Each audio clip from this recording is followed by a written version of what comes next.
a different feeling fishing for these fish, you know. It's a different style of fishing throwing your shad dart, you know.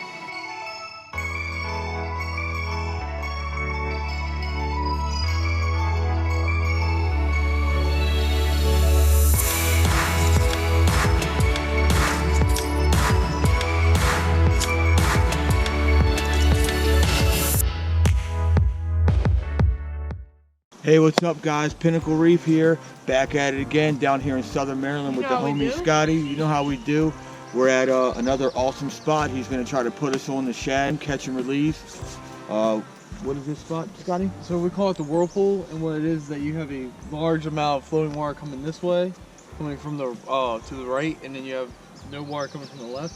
But what happens is that the fish will get stocked up trying Big to eddy right here. Yep, trying to go through there, and they can't, so they just stack up right at the whirlpool. Stacked up in the eddy right here. There's a hole.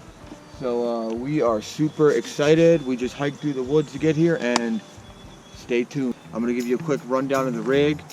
You take anywhere from 2 to 12 pound mono, and we like to tie a grub up top.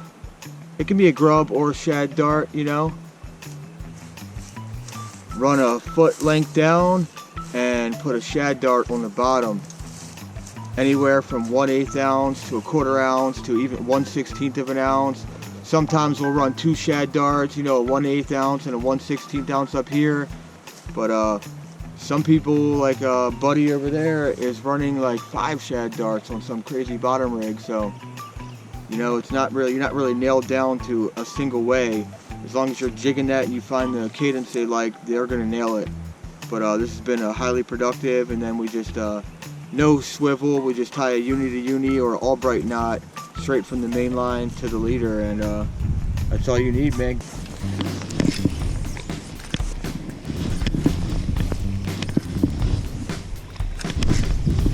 think you're lucky.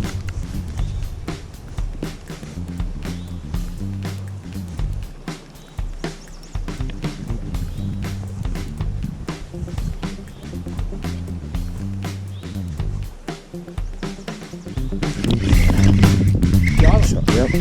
Nice.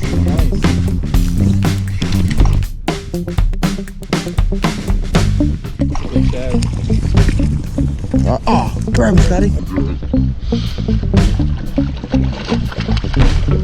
It's a land, bro. No, it ain't. Damn. Yeah, it is. It's a land. Come on. Hey, I'll get one. I'm gonna try that same exact cadence. Yeah, once you find that cadence, that's it. If you wouldn't have had that rod in your hand, you would have dove for him. Dude, you ain't lying.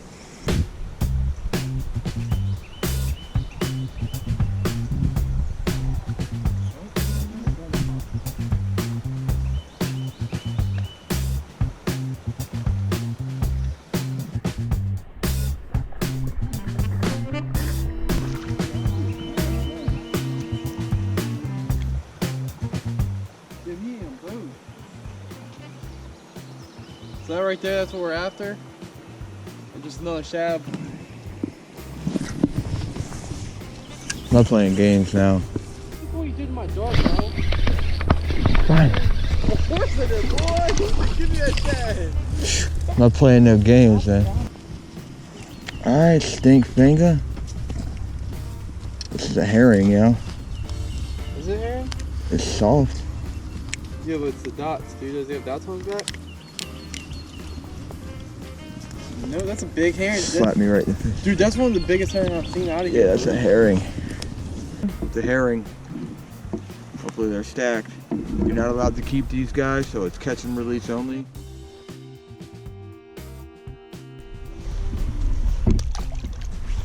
There you go. Nice. That was a big one. How big do they get? That's one of the biggest ones I've seen out of here. Oh yeah, dude. The shad are way bigger, but that's a smaller species, dude. Yeah. Your average is like maybe 8 inches. That one was a freaking toad, dude. Awesome, dude. And people in the past, what did they used to do? Smoke and pickle them and jar them? They used to pickle them, smoke them, jar them. I've even heard of them salting them. Yep, to survive the winters around here. It's probably harsh. But like I would say like 20 years ago, man, it was to the point with these fish where you could actually walk across the water with them. They were that stacked in here, dude. It was freaking insane. And now they're thinning out, huh? Yeah, they're thinning out a little bit, but they're coming back. Because they had the moratorium on them for like the past 3 years. Ooh.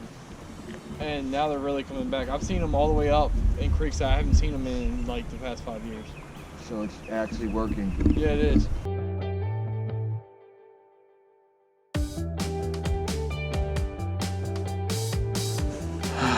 Blood sugar's getting low.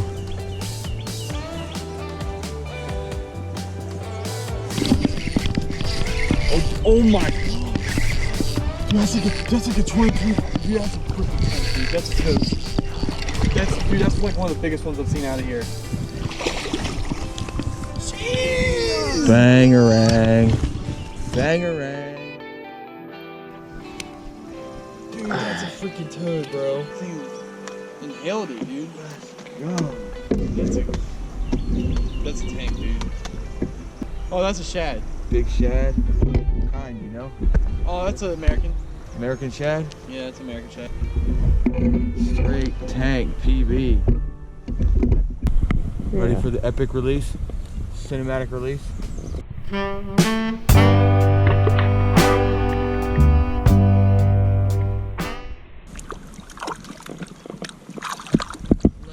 Go, boys! Alright guys, just throw it out there in the hole. And I'm using a really erratic, a slow but erratic jigging pattern. I've hit 2 of them, so I think I got it down. Oh, just missed a bite.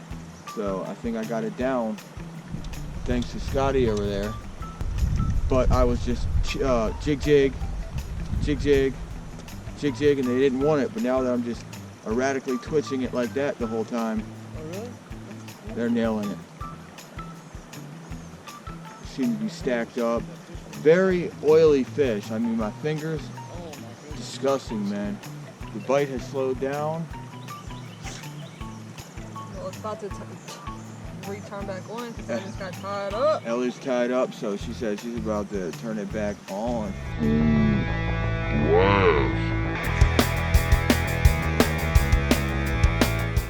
what's the current going that way? But the surface water's going that way, though? Fish on. Ooh, Ellie's putting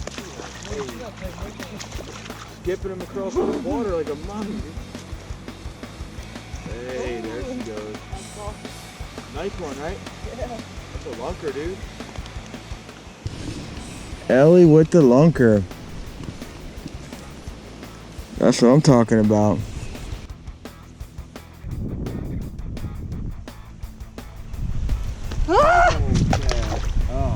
Finally on the boards, guys. That was my first one of the day. It was pretty big, man. Dude, lunker. It's a different feeling fishing for these fish, you know. Well, it's just weird, you know. It's a different style of fishing throwing your shad darts, you know.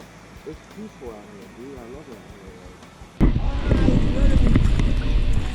here. That's a nice one, dude.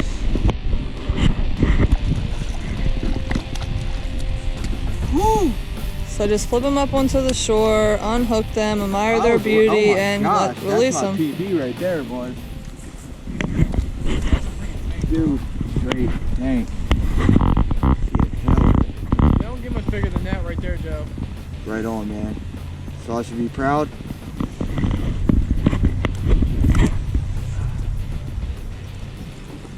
So is that about their max size? That's a beauty, huh? Beauty, man. He fought like a little tank. He did multiple jumps. It's like a little, what do they call him? Poor man's tarpon? Yeah.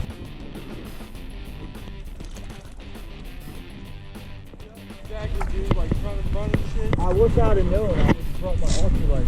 I'm over here 20-pound braid. Crazy about here, I'm telling you. Scotty's hooked up big.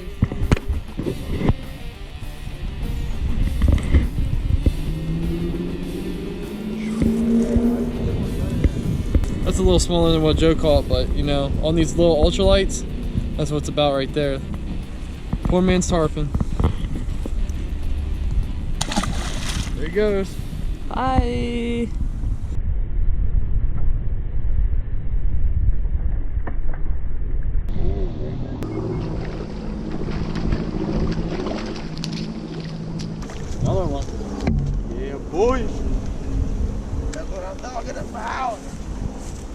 They're strong fish. You would be surprised.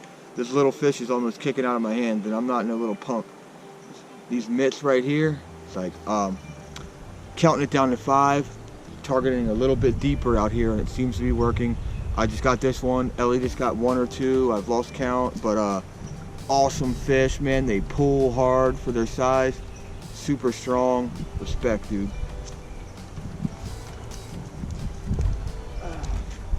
What's the ideal time of year to target shad? Are they always in these rivers, or do they migrate elsewhere? They migrate elsewhere, but at this time of year, they come up into these creeks to spawn. And you're only allowed to catch and release them, like we So said. this time of year is really the best time of year to target them because That's when they're they're the most spawning. thick. They'll be here in the Potomac, up in the creeks, but they'll be most thick right now in the about spring. April. What'd you say, Scotty? All through April? Yeah, sometimes it changes. Like, Yeah. a couple years ago, they're only here for a week and a half, and they were gone. So a couple of years ago, the run only lasted a week and a half, and they were gone. Usually, it's about 3 weeks to a month or something like that. I can't believe you broke my shad dart up like that.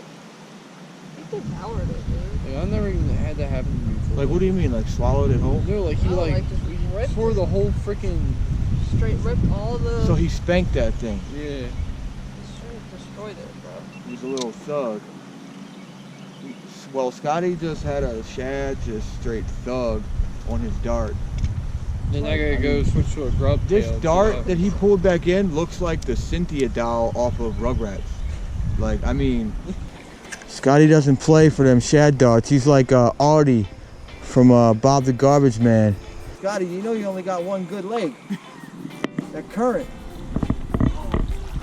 You got it? Yeah. All right, guys, that's it. We came here and we put a hurting on the shad.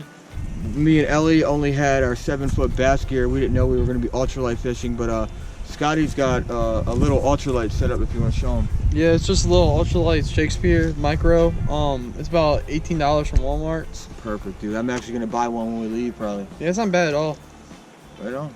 So it's a lot easier with that little tiny ultralight for jigging. This 7-foot, it's kind of hard to get that pattern down where you need to be jigging, but with the little one, it's boom, boom, boom. It's so much easier. So Yeah, you get a lot more action with your bait. Scotty showed us the spot, and we came here and blew it up like usual. You.